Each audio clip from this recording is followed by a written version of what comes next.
Divergents, divergentes. Tous les premiers du mois à midi, un ou plusieurs invités interviendront sur un sujet de la société dans mon émission Emania Show, sur un sujet spécifique de la société, sur le thème de la société des oubliés. Soyez au rendez-vous et n'oubliez jamais cette phrase. Ose faire usage de ta divergence. Bonjour, aujourd'hui nous avons le plaisir de recevoir un invité spécial, il s'appelle Ilik, il est charismatique, il dit être fidèle et a une très belle voix, et c'est Ilik, il s'appelle Ilik. Aujourd'hui c'est notre invité spécial, il ne sera pas à côté de moi mais il sera à distance, mais j'espère que cette vidéo sera quand même de qualité et que vous prendrez plaisir à la regarder. Alors nous allons faire beaucoup de bruit pour Ilik. Ilik, c'est le bienvenu. Donc nous allons accueillir un invité qu'on appellera Ilik. Alors Ilik, comment vas-tu? Bien et toi? Très bien, merci. Alors aujourd'hui tu viens pour nous parler de ton expérience avec tes difficultés à être dans des relations de longue durée. C'est bien ça? C'est ça. C'est ça. D'accord. Est-ce que tu as des hypothèses pour les raisons pour lesquelles tu n'arrives pas à être dans des relations de longue durée? Alors, il y a une part de moi et il y a une part des gens avec qui on est, forcément. Et qu'est-ce qui va pas chez toi? Ce qui va pas chez moi, en fait, ça dépend des gens avec qui on est. Parce que ce qui ne va pas, ça peut aller pour quelqu'un d'autre. Donc, normalement, si tout va bien, et pour des personnes, ça ne va pas. Par exemple, donner la main à une fille. Elle veut qu'on lui donne la main. Tu lui donnes la main, mais après, elle en a marre que tu lui donnes la main. Et voilà, comment le savoir? C'est ça. Et c'est l'accumulation de ces petites choses, donc des choses que tu ne peux pas contrôler dans une relation, parce que tu peux pas contrôler et ça s'accumule, ça reste dans ta tête comme des défauts. Et ce sont ces petites choses qui font que, à un moment donné, ça dérape dans un. Donc tu penses que tu as du mal à être en relation de longue durée parce que, à cause de ces petites choses-là, sauf qu'en fait on est tous imparfaits. Exactement. Et voilà, ce qui nous introduit donc au fait que, eh bien, la faute ne viendrait, entre guillemets, pas de moi, puisque personne n'est parfait, mais de l'exigence des partenaires. Je vois, mais dans ce cas-là, c'est quoi le problème avec ces partenaires-là? Eh bien, on y vient. Le problème des partenaires, il y en a eu plusieurs. J'ai fait un petit tableau, parce que c'est comme ça qu'on fait. On note, on prend des notes, on écrit, on met sous tableau ce qu'on a vécu. Et je suis capable de vous le montrer par oral du coup, puisque je ne montrerai pas les noms. Donc en premier lieu, il y a cette femme indéfinie. Une femme qui est peut-être dans une de ses premières relations, elle ne sait pas vraiment ce qu'elle veut faire dans la vie. Elle ne sait pas vraiment ce qu'elle veut. Et elle attend de son partenaire un changement dans sa vie, alors que c'est elle qui doit faire changer les choses elle-même, et non pas son partenaire. Là, au contraire, c'est une fille qui savait ce qu'elle voulait. C'est-à-dire qu'elle voulait être en couple. Tard, elle a décidé de rompre ce couple en trompant. Ça, c'est ce que j'appelle plutôt une femme enfant. Elle a fait un choix, mais elle ne s'y tient pas ou elle n'en fait qu'à se tête. Et la fille fan d'astrologie. Et c'est un être qui est tout le temps dans l'émotion. Elle n'a aucune, c'est vrai, elle n'a aucune logique scientifique. Alors on peut croire à ça, mais dans le cas de la logique et d'un couple, on peut pas dire mon couple va mal à cause de Saturne. Donc ça, c'est la troisième fille avec qui ça ne va pas.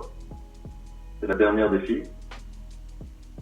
À l'inverse, c'est une fille hyper logique dans son approche, mais qui est tellement logique que finalement ça s'approche d'un comportement d'homme. Il y a plus d'amour féminin, il y a plus d'attachement, t'as l'impression de souffrir à chaque fois que tu parles parce que tu n'as pas le droit d'exprimer tes idées. Donc voilà les 4 filles avec qui j'ai eu des problèmes. Et tu peux remarquer, parce que voilà, j'en viens à cette conclusion, que dans toutes ces relations, les filles étaient dans des extrêmes. Il y avait pas d'équilibre.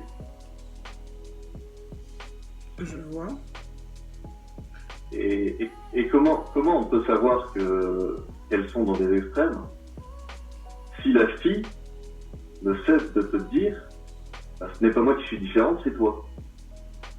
Tu es censé l'écouter, donc tu te dis ah je vais me remettre en question parce que peut-être que je suis en train de faire les choses de la mauvaise manière. Et pour tous les cas, enfin c'est à la fin de chaque relation que j'ai eue,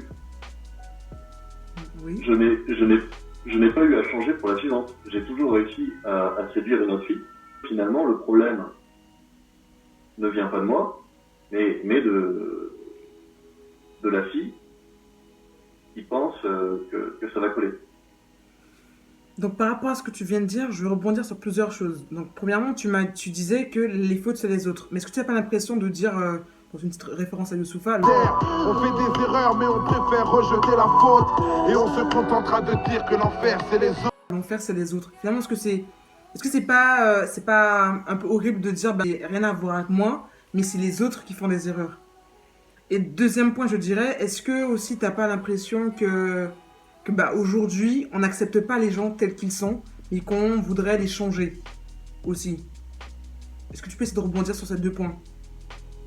Alors, oui, totalement. Quand une fille veut quelqu'un, la plupart du temps, quand c'est pas prémédité, quand ça n'a pas eu, ça n'a pas mis du temps pour essayer de se dire qu'on va se mettre avec la personne, la fille, enfin les mecs, pareil, hein.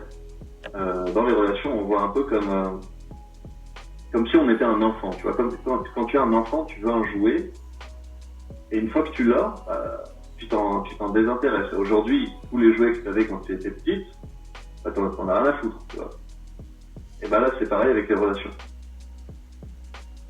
Tu es avec des personnes, tu les désires pour je ne sais quelle manière, et après tu les jettes. Parce que tu n'as plus le désir. Et au lieu d'essayer de renouveler ce désir, eh ben, tu passes à autre chose. Pourquoi? Parce qu'il y a une abondance aujourd'hui. Il y a une abondance de relations. Et c'est pour ça que ça ne tient pas. Alors, voilà, donc ça c'est pour ce que tu avais dit. Mais tu avais aussi dit, alors pourquoi ça vient, l'enfer c'est les autres? Ouais. Je me victimise comme ça, entre guillemets. Non, c'est pas victimiser, je dis pas ça, mais parce qu'on dit toujours que c'est les autres généralement. Dans toute relation, on dit toujours que c'est les autres, mais c'est jamais nous. Est-ce qu'au moins il y a une part de remise en question? Il y a bien sûr eu une part de remise en question, mais cette remise en question, elle était minime. J'étais prêt à faire des concessions, mais de leur côté, ça leur coûtait trop d'énergie pour faire des concessions, tu vois. L'amour n'était pas assez fort par rapport à l'énergie que ça leur coûterait. Pas de toi, mais d'autres personnes aujourd'hui. Est-ce qu'ils n'ont pas finalement du mal à accepter l'autre? Parce que tu me dis, ils sont là un moment, et puis quand ils ont eu ce qu'ils veulent, mais ils partent, ou ils veulent changer, ou tu me disais que quand tu fais des fautes ou des détails, ils refusent d'accepter ce changement, ou je sais pas, cet oubli. Est-ce que finalement c'est un problème d'acceptation d'autrui? Ouais, c'est un problème d'acceptation d'autrui, mais moi je vois au-delà de ça, je vois la cause de ce manque de tolérance. C'est quoi la cause? C'est que les gens n'ont pas assez de ressources, se vivent avec l'idée ils ne tombent pas amoureux de la personne, ils tombent amoureux de l'idée d'être avec la personne. C'est plus de tolérance aujourd'hui. Mais tu n'as pas l'impression que justement aujourd'hui, parce que quand on regarde un peu partout sur les réseaux, tout le monde veut être en couple. C'est un besoin, vraiment, j'ai l'impression que c'est un besoin très important aujourd'hui, petit tout le monde veut être en couple. Oui. Est-ce que finalement, c'est pas un besoin pas nécessaire sur le moment, mais peut-être plus tard? Je sais pas comment formuler la question, mais je sais pas si tu vois ce que je veux dire. Donc si les gens veulent être en couple, et moi le premier, hein, mais j'ai découvert que finalement, tu n'as pas besoin d'être en couple, tu peux totalement vivre seul, voir des gens, sans que ça change grand-chose. Une fille, quand elle veut être en couple, elle veut de l'écoute, elle veut de la protection, elle veut des ressources, elle veut qu'on lui fasse vivre des bons moments. Le sexe, c'est important, mais c'est minime. Et pour un mec, tout est basé sur ça. Tout est basé sur? Le sexe est social. C'est comme ça. Et les relations sociales nous font camoufler tout ça. L'homme et la femme cherchent des choses, cherchent les mêmes choses, mais pas dans les mêmes proportions. Je vois. Est-ce que tu penses qu'il y a une manière d'y remédier? Pour les gens qui sont assez jeunes, je dirais qu'il ne faut pas se prendre la tête avec les couples et les relations. Tout simplement parce que,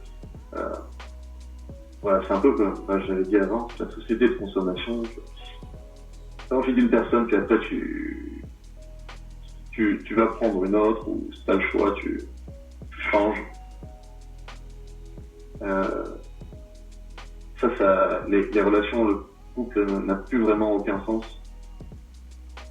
Ce qu'on sort du couple aujourd'hui, c'est beaucoup plus stressant que ce qu'on sort d'une relation, enfin, quand on est célibataire et qu'on a des sex friends. Donc c'est beaucoup moins stressant. Et quand on désire, évidemment, il y a un moment où on en a marre de voir différentes personnes. On a envie de se poser.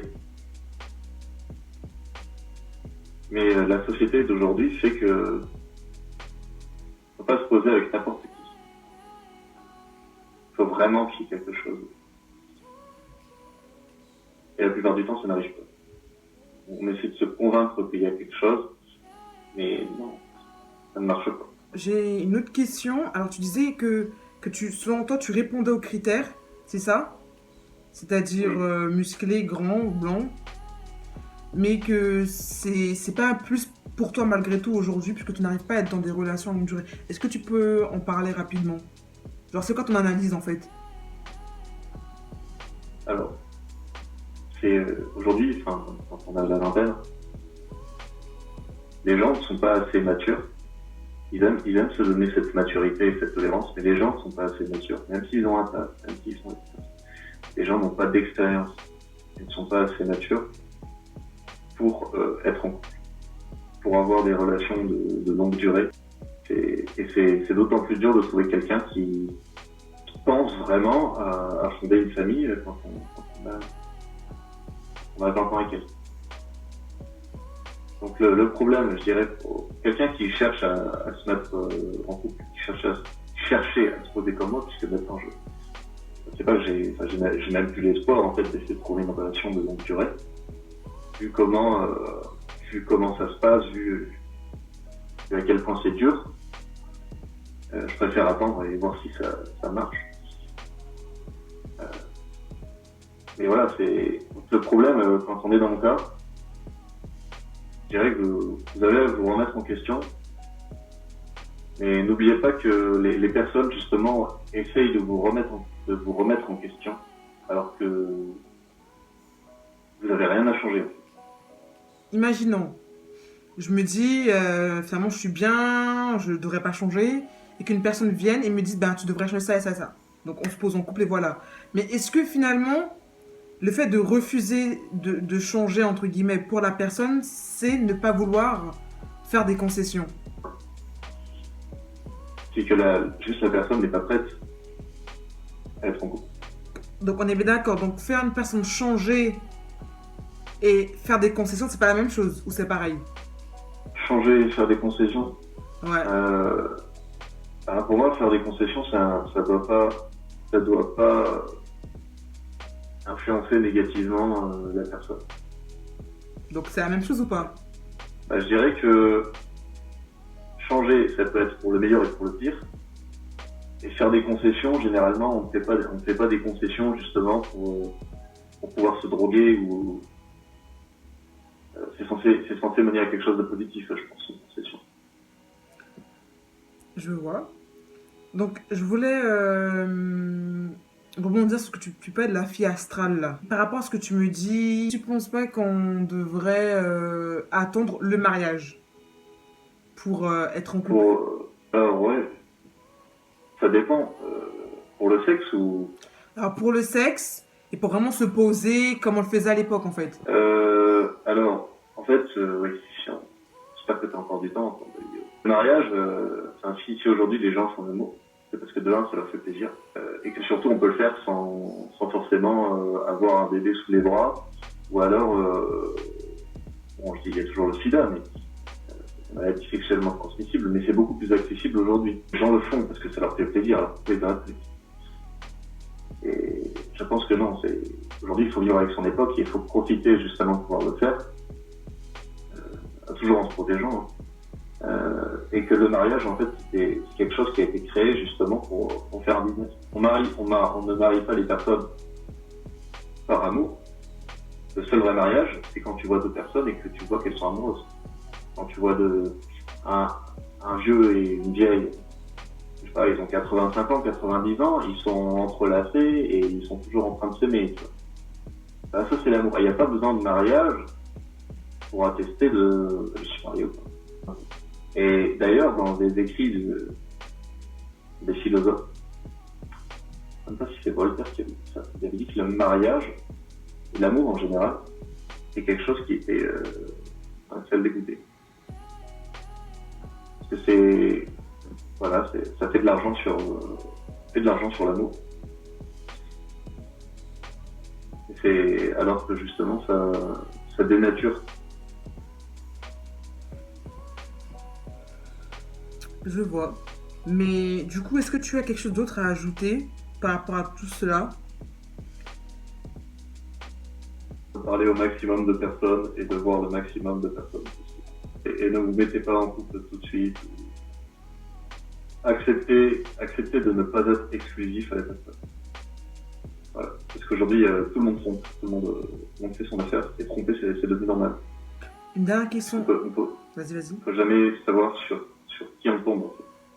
Tromper, c'est devenu normal. Donc tromper, puisqu'on vous le fait. Une dernière question, rapidement, vraiment rapidement. Je voyais sur TikTok, les gens disaient que, surtout les Américains, qu'ils se rendaient compte que les gens se mettaient en couple parce qu'ils s'ennuyaient. Tu en penses quoi de ça? Parce qu'ils sont quoi? Parce qu'ils s'ennuient. Ben oui, ils veulent savoir ce que l'effet d'être en couple fait sur leur cercle social, sur ce que les gens leur disent. Moi, c'est ça. Je pense que quand même la société peut s'améliorer sur ce point-là. Ben là, vu comment c'est parti, comme tout le monde pense la même chose, avec pas moyen, je pense qu'on migre plutôt vers une société polyamoureuse. On migre sur l'amour libre. Et bientôt, le couple n'aura plus aucun sens. Enfin, on en a déjà pas beaucoup aujourd'hui. Hein, mais, Donc, je vois que tu n'as plus rien d'autre à dire. Moi, j'ai plus d'autres questions. Je te remercie pour l'interview, de répondre aux questions, d'avoir été précis. Moi, je te remercie. C'était cool, ouais. J'ai pu dire ce que je voulais. Bon, tant mieux. Et si jamais je trouve quelqu'un et que ça marche, je ferai une vidéo pour dire comment ça a marché. Enfin, je te rappelle. Ok, je fais un update. On fera ça. Et en soi, j'ai beaucoup de choses sur lesquelles parler. Et surtout sur la séduction. Mettez un maximum de commentaires si vous voulez une vidéo avec moi. De quoi? Voilà, un maximum de commentaires s'ils veulent une vidéo. Mais ça aurait été bien que tu sois là aussi, genre physiquement aussi à un moment. Ouais, non mais là on a juste besoin de ma voix, quoi. Il veut pas qu'on le voit. Donc ouais. Ok, vas-y, on fait ça. Et n'oubliez pas, nous avons rendez-vous le 1er du mois prochain à midi. Je dis bien le 1er du mois prochain à midi. Soyez au rendez-vous. Vous prendrez du plaisir, je prendrai du plaisir, alors nous aurons un plaisir partagé. N'oublie pas cette phrase, ose faire usage de ta divergence. N'oublie pas de me suivre sur Instagram et de partager le lien de cette vidéo pour que beaucoup de personnes puissent voir ces vidéos-là et aussi puissent s'abonner à ma chaîne et surtout à l'émission. Alors je vous dis à très bientôt. N'oubliez pas, le 1er du mois prochain à midi. À bientôt. Bye!